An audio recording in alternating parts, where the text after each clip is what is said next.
family in a sweet harmony. Someday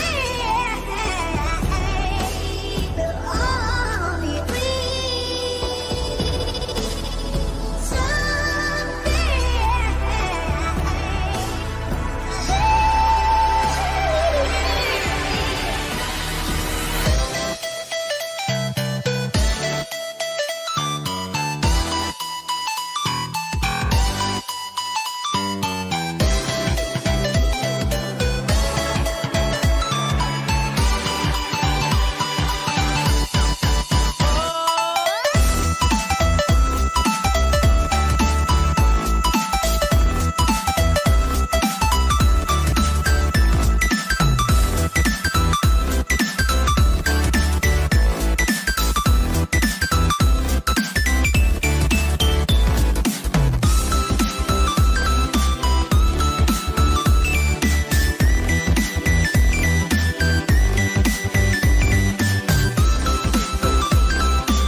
It's not working. There, my mic's on now. Hi. So Mr. Shower told me to tell you guys hello. So there you go. All right. So he said hi. I'm texting with him. You can hear me now, right? Yeah, it's delayed. All right, I'm going to turn the music down a little bit. How's the music on that?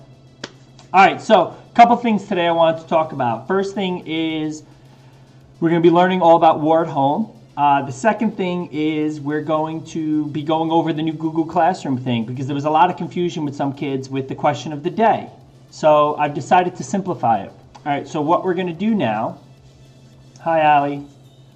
What we're going to do now, is Olivia Koffel in the stream? Can we meet my son today? Sure, come on over here, Jay. Peek your head in. Hi. There he is. There's the guy right there. All right, get back over there. All right. So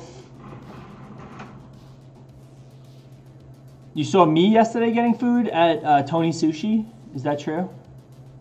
Because I did get me some Tony Sushi. It was delicious. They make you stand in that weird takeout window.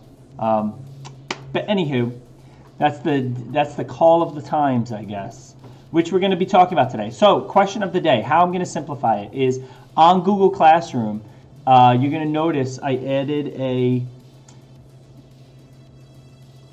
wait a minute, I thought I assigned this. Let's assign it. There you go. I added a weekly assignment to your Google Classroom, and it's called Question of the Day, okay?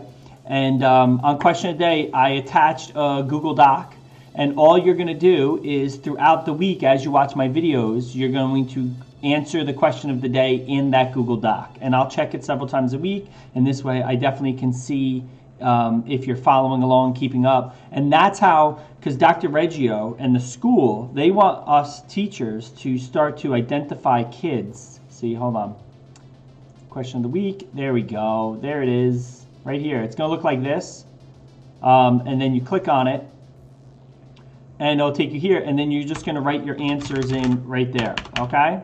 And I'll reassign it every week. So this week, since I'm starting it today, it's only Wednesday, Thursday, and Friday. Next week, it'll be Monday, Tuesday, Wednesday, Thursday, Friday. So that's how that's going to go. All right?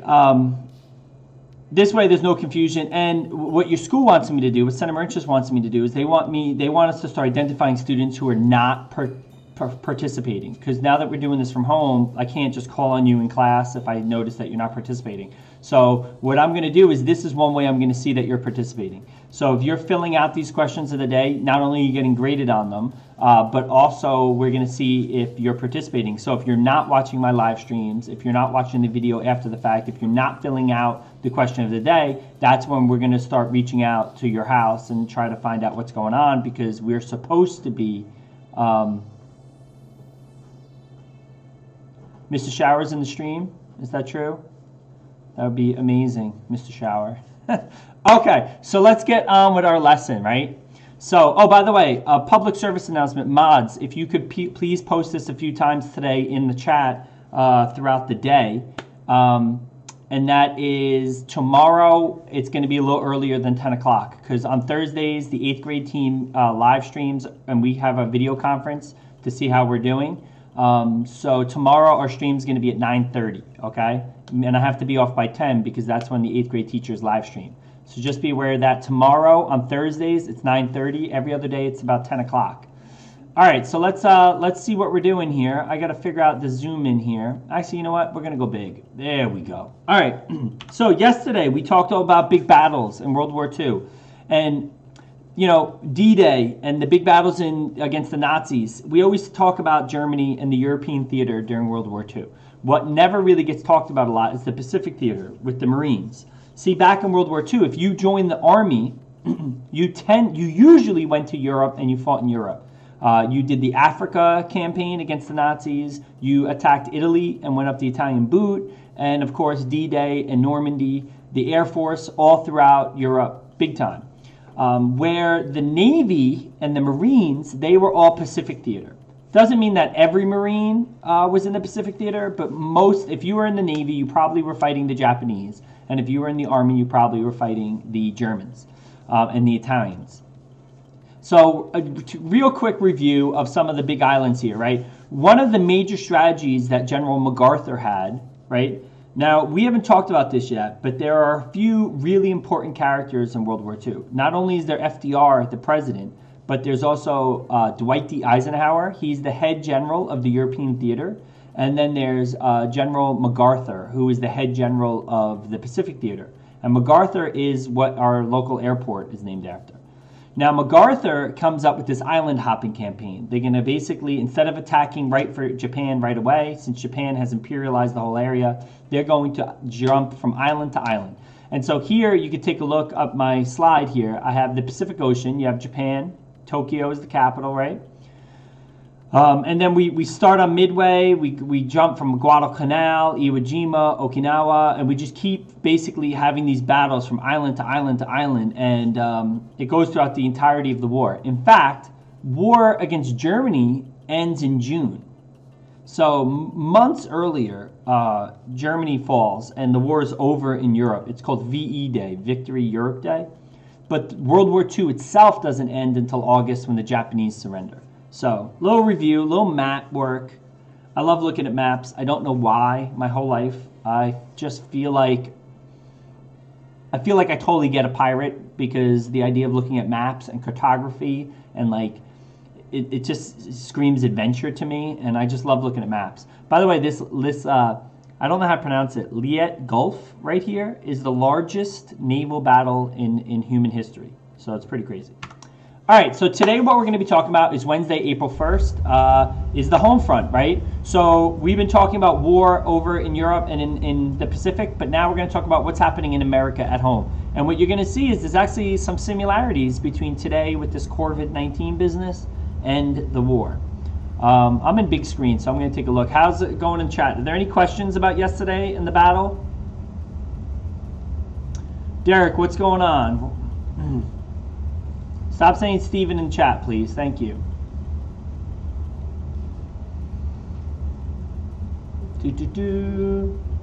Listen, one way that you can get muted in the chat is if you're off topic. Okay, so I don't mind if you're saying hi to each other and you're kind of being cool, but just like in class, you have to be on topic. So if you are just completely commenting off topic things, then what's going to happen is I'm going to either slow the chat more, or we're going to mute you because you're distracting the class. And that's a big deal. So, in fact, right now, because of this, I am going to slow. Boop, here we go. There we go. We're going to add 30-second slow on that chat. There we go. I'll slow you down a little bit. All right.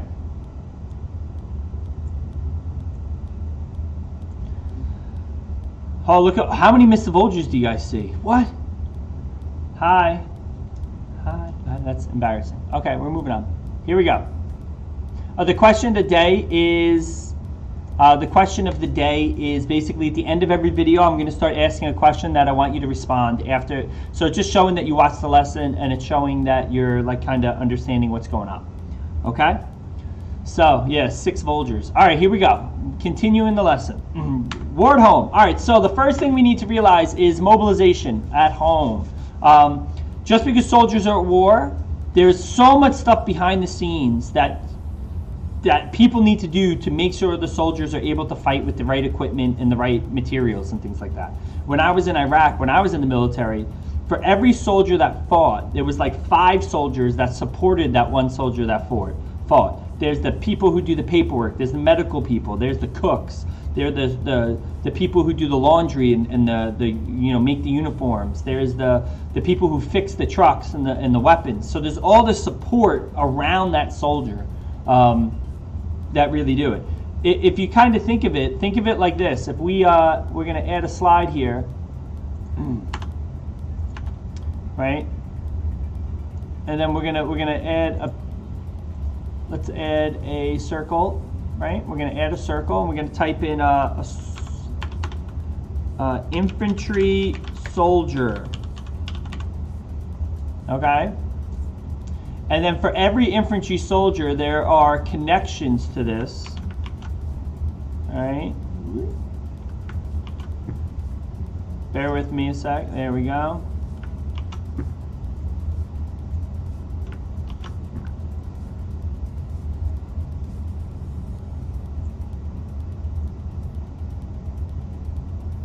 All right, so for every infantry soldier, there's things that come off of that infantry soldier, right? So we're talking about like cooks. We're talking, you know, medical. We're talking paperwork. You know, like how soldiers get paid, things like that. We're talking mechanics for their vehicles and their trucks. And of course, we're talking like, you know, training, right? There's all these things that go around that make a soldier able to fight. And that's kind of that. So let's go back to this. Industries produce tanks, ammunition, other war-related products under the direction of the government. All that work ended the Great Depression, creating an employment rate of almost 100%. New government agencies were formed, just like in World War I. The War Production Board decided which goods factories would produce. Donald Trump just made an order basically telling certain companies in the United States that they had to make ventilators for this whole COVID-19 business. And so that is a similar, that's the same law that Donald Trump used to force companies to make ventilators for this disease, this virus, as it was that FDR used in World War II to force like General Motors to make tanks. The National War Labor Board resolved labor conflicts. The Office of Price Administration controlled inflation. The Revenue Act of 1942 raised taxes. The government also raised money by selling war bonds. War bonds are basically, they sell these bonds that they'll say, hey, if you give me $100, I'll give you a $100 war bond, and then in 10 years you can cash it in for $200. And this is a way that the government can make a quick $100 now, and then it makes it worthwhile for the people because they can cash it in 10 years and double their money. This also was a great opportunity for discrimination. Discrimination, this is the 1940s, guys. So there's definitely still racism. Segregation is wild in the South. It's still not a good time necessarily in American history for equality. But the war at home does provide a lot more opportunities for women and for African Americans and immigrant Americans in general to get jobs and kind of fill the roles. Unfortunately, African Americans and women were not necessarily included as they should have been in the military. African Americans often still at the beginning of the war weren't necessarily put into combat roles. And women, of course, were really designated as helpers, paperwork, secretaries, and nurses. They still weren't accepted. Where like today, African Americans and white Americans and Asian Americans were all just thrown in completely equal in the military. And women, too, now are being thrown in completely equal. There are even girls in the infantry now in the United States military and things like that. Which is interesting, when I went to boot camp, one of the first things they said to me was that we're all green. There's no black or white. They're just green soldiers because of our fatigues, we're green. So World War II did provide many opportunities for women and minorities. Posters of Rosie the Riveter were used to encourage women to work in factories. This is called propaganda. All right. And here you kind of see this, right? They always have posters of women basically saying to do their part, right? Join us in a victory job. So soldiers are fighting for victory overseas, and we're fighting for victory here in the factories. Basically, join the Women's Land Army. You know, they use the word army because really all the men farmers had to go to war, so now they need female farmers. But they don't call it farming, right? They call it an army because the men go to war to fight in their army and the women stay home to fight in their army. See, right here, this is my war too. Women's Army Auxiliary Corps. Are there any questions at all? I'm red? Or Elmo's red, huh? Thank you, Ryan, for reposting my message. I appreciate it. I also wish we can go back to school, Delaney. I miss you guys. It's weird, like, looking at a screen with names. Hello, Charles. How are you? No questions. Good. All right, moving on. We're going quick today. Boom. All right, so here's some photographs. Now, women here, this is crazy. Not only do women work in factories, they work in industry factories. Like here, they're making bullets. You know, here there's a woman on the bottom making bombs. Rosie the Riveter, they use a rivet gun, and you could see a little cartoon right here of this girl using a tiny rivet gun. But rivet guns are big and heavy. You know, they use them to bolt in bolts into steel and metal for the planes and things like this. So here's just some pictures of women working in factories. Usually these would be men jobs back then. I love this poster, by the way. It says, "It's a tradition with us, mister." And you have a girl right here, and she looks like she's cleaning a musket from the American Revolution. And then they're comparing her to a woman during World War II who's like, you know, like she supported the soldier cleaning the muskets. And now this girl is supporting the soldiers by building the weapons. You know, they're both making the weapons that the men are going to fight with. All right, so women enlisted in high numbers. This is called the Women's Army Corps. Threats by black labor leader A. Philip Randolph to protest in Washington, D.C. led Roosevelt to sign Executive Order 8802, which is the Fair Employment Act, prohibiting discrimination in factories. Because they needed so many workers that Roosevelt was like, you know, discrimination, not hiring black people, not hiring immigrants is illegal now. You can't do it. We need every employee we can get so we can fight and win this war. Army units were segregated at the beginning of the war, which we talked about, but there was integration over the course of the fighting. Famous black units include the Tuskegee Airmen, which were the first African-American Air Force pilots. What's interesting is, you know, I think what happens when a soldier goes to war, they don't necessarily care about the color of the skin or anything like that. They just care if they can trust the person that they're fighting next to. And they realize real quick that it doesn't matter what race you are. If you're a good soldier, you're a good soldier. Native Americans fought.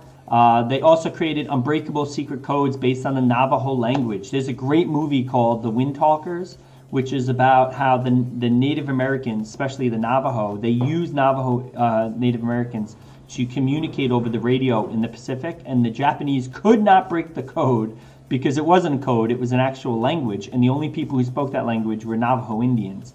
And of course those were in the United States, so Japan didn't have any Navajo Indians. What's a little ironic and sad about this is while America is forcing Native Americans on reservations and things, so we're like abusing the Navajo people at home, but then we use them to help win the war away. It's kind of messed up and sad, but it's one of those reasons why we should, you know, treat Native Americans with more respect, even today. The government recruited Mexican-American laborers called braceros to work in agriculture. Basically, we needed more men in farming, so we invited Mexican-Americans to come over and help farm. Of course, on the flip side, women are still, even while they worked in factories, they're still not getting as paid as good as men. They're still being treated, you know, with sexism and things like that. They're not being treated fairly. And then there was a lot of riots because segregation is still going on in the South. There's still a lot of tensions going on. One of the big things that the United States government did was these propaganda posters. Does everyone know what the word propaganda means? Right? Propaganda. Propaganda. All right? Propaganda is, you know, it's not lies. I think a lot of times we hear the word and we think it means lies. It doesn't mean lies. What it means is, it means to take your opinion or the message that you want to sell and push that as if it is the truth. If it is the truth, awesome. For example, I'll give you an example of positive propaganda that is not fake, okay? It can be fake, but it doesn't have to be fake. The war against drugs, right? How drugs kill you and drugs are bad. That's propaganda, right? But at the same time, it's true. So they're just taking a message that they want to push on people, that drugs are bad, you shouldn't do drugs. And then they're using propaganda to push that single focused message.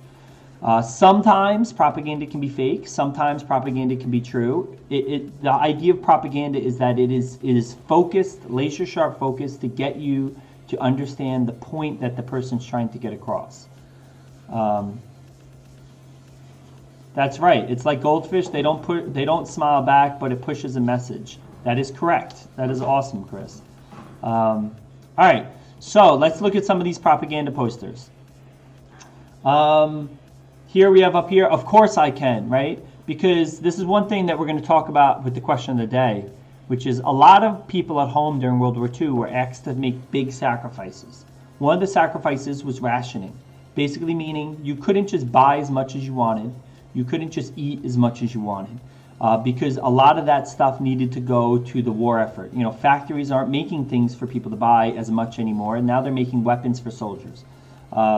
You know, a lot of the food is being sent over because we have a million plus soldiers in the war, and we have to feed them. So now a lot of people in America are expected to create, you know, victory gardens, right here, a war garden for victory. Basically, you know, grow your own food, stop buying produce in the supermarket. Of course I can, right? I'm as patriotic as I can be, and rationing points won't worry me. So that she's canning her goods. This is a way that people preserved goods back in the old days. So instead of buying peaches or jam at the supermarket, you can your peaches and then you save them throughout the year. So this way the extra food can go to the soldiers. Yes, complete victory if you eat less bread. I mean, that's pretty silly, connecting the fact that you eating less bread to the fact that we can win the war, but this is how you get people to ration. This is the sacrifices. And this, I know it seems silly today to look back on this stuff and think, oh, people are really sacrificing. They're eating less bread. But when this is directly affecting the way people live day to day. You know, when you ask someone to eat less bread, they're going to realize, like, why do I need to eat less bread? What's the point of this? And then all of a sudden they go, oh, that's because there's a war going on. And it makes people here in the United States realize the sacrifices that they have to make because of this big event that's going on, which is similar to this whole COVID-19 thing, right? We have to make sacrifices now. We have to social distance. A lot of you guys probably know, if you gone to the supermarket, you heard your parents talking about the supermarket. There's not a lot of food as much. And so it just kind of shows you, similar to the war, then people rationing back then, it's happening a little bit right now. Do with less so they'll have enough. There you go. All right, moving on. What? COVID? COVID-19? Well, I said COVID? COVID-19. Not a virus expert. All right. Another negative thing. Let's pause for a second. Any questions? We good? I'm going quick today. I know. I'm going to post this PowerPoint up in the Google Classroom. So if you want that to help you with your question of the day, you can. And remember, go over it again. Question of the day, I posted on Google Classroom, right? I posted a question of the day, and you click on it, okay? And then you're going to come here, and you click on this, and every day at the end of my video, I'm going to ask a question, and then you have to come into Google Classroom, and this is where you're going to answer your question of the day, okay? So just be aware of that. All right, so Japanese internment camps. This is not the Holocaust. It's not. It's similar in the way that we were locking people up, but it is not the Holocaust in the sense that we were not mass exterminating people or killing people. Not to say that Japanese Americans didn't die in these internment camps, but it's still a really bad thing that the United States did.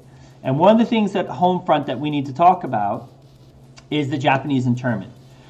Right? Japanese immigrants and Americans of Japanese descent face discrimination, big time. Mostly because, think about it, it's the visual difference of a Japanese person compared to a German person. Most Americans were European, and so they looked similar to Germans. Where Japanese people, they looked very Asian, and so unfortunately, because of the way they looked and things, it was very easy to discriminate against them and identify who was Japanese or Asian American and who wasn't. Even people born in the U.S. were suspected of being spies, right? When Japan bombed Pearl Harbor, it freaked everyone out, and everyone started to think that Japanese Americans were dangerous.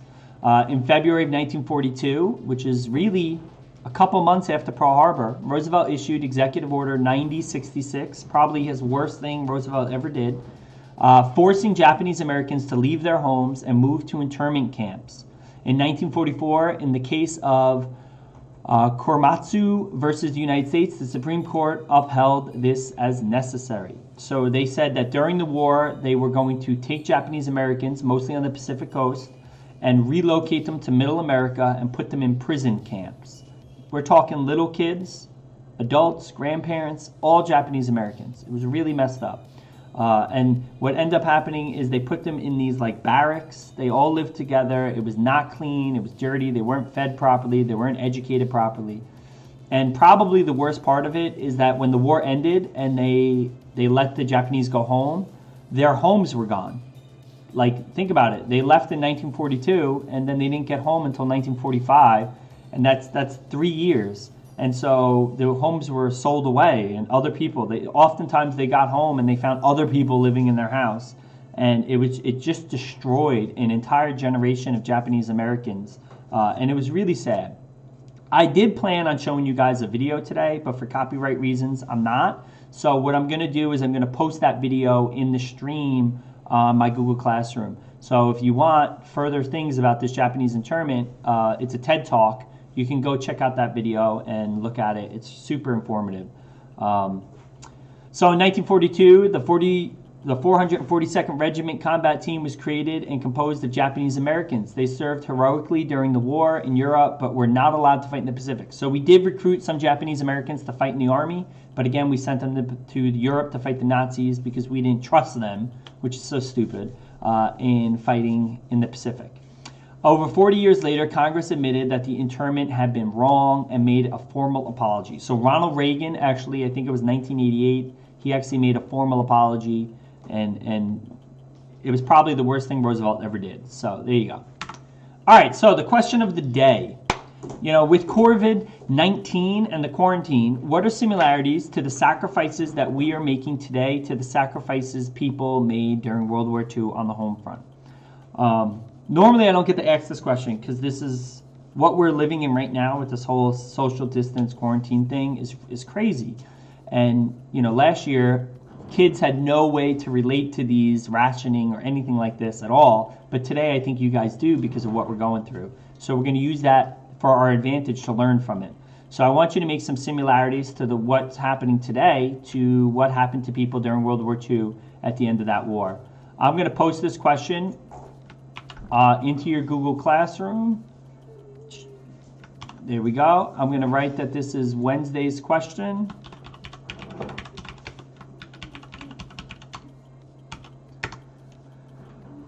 There we go. And I'm going to send it. So, though I do think I'm only in period 2. So, you know what? I'm going to post that question in the... let's go to period 3.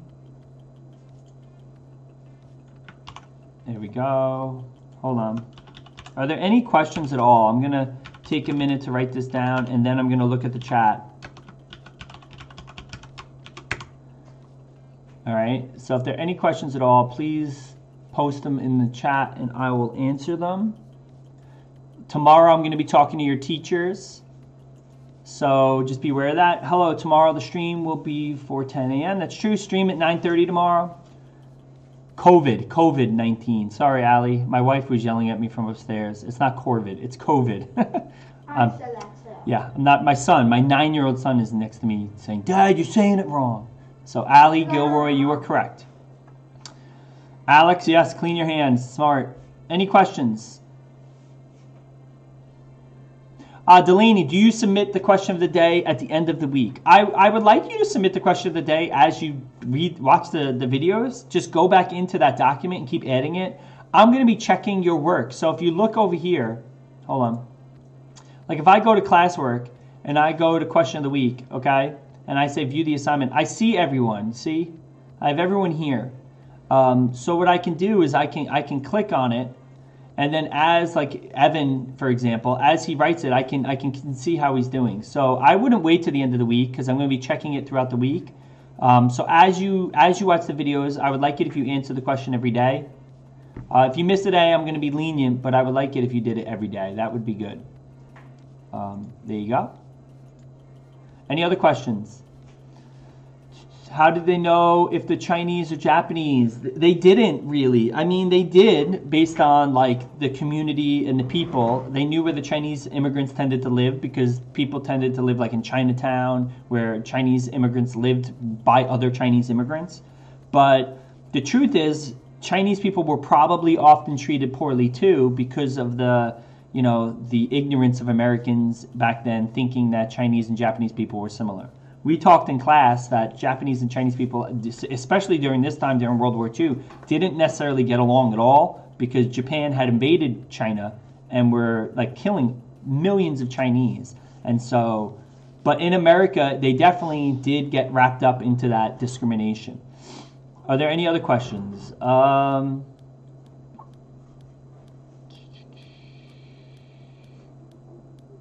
Yeah, guys, do me a favor. This is a weird request. Try to get as many people as possible to subscribe to my YouTube channel. And the reason why I want that is if I hit 1,000 subscribers, which we're not even close to, but if I hit 1,000 subscribers, I'm allowed to live stream on my phone. And then I could take you guys outside and I don't have to be in this setup. We could actually do live streams in cool places. I could show you how to make I don't know, something in the kitchen that was like how people rationed in World War II, whatever it is. There's a lot of activities that we could do if I had the ability to live stream from my phone, but they only let you do that if you have 1,000 subscribers.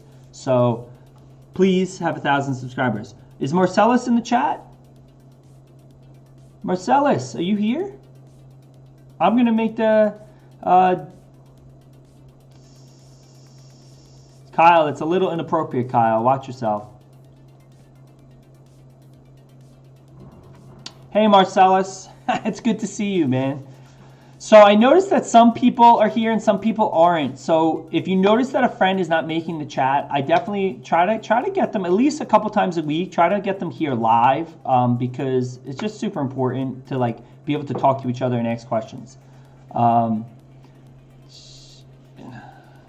There, right there. There you go. Any other questions at all? Any other questions? Hey, Marcellus. Have